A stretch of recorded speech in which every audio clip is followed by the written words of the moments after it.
I start a lot of these with a long passage, just one verse today, Daniel chapter 1, verse 8. But Daniel purposed in his heart that he would not defile himself with the portion of the king's delicacies, nor with the wine which he drank. Therefore he requested of the chief of the eunuchs that he might not defile himself. Today's word for the 2-minute drill is intentional.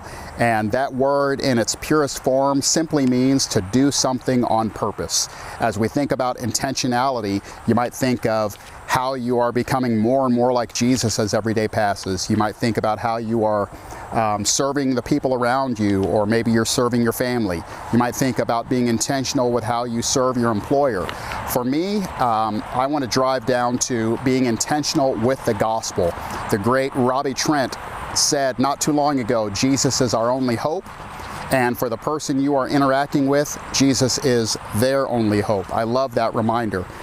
For us, as we go through these crazy times, if you can believe we've been in this weird coronavirus pattern for almost 5 months now, as we think about the anxiety that coronavirus has rained down on everyone, we're trying to make plans for the future, and that's difficult, if not impossible at times.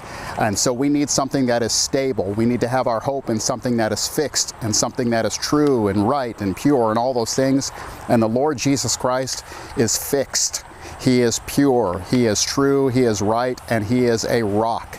And as we bring the message of the gospel, as we bring hope to the lives of people around us, may we be intentional with that gospel message. The Apostle Paul says this in 1 Corinthians chapter 9, verse 16. He says, "For if I preach the gospel, I have nothing to boast of, for necessity is laid upon me, yes, woe is me if I do not preach the gospel." Let us be that intentional as Paul is. Paul realized that if he didn't preach the gospel, he felt like he would explode. It was just something that was in him. It bubbled out and he couldn't help it. Let us be that intentional with the gospel, please. People need hope. As believers, if we don't share that message, who's going to do it? Let me close with this. This is Romans chapter 10.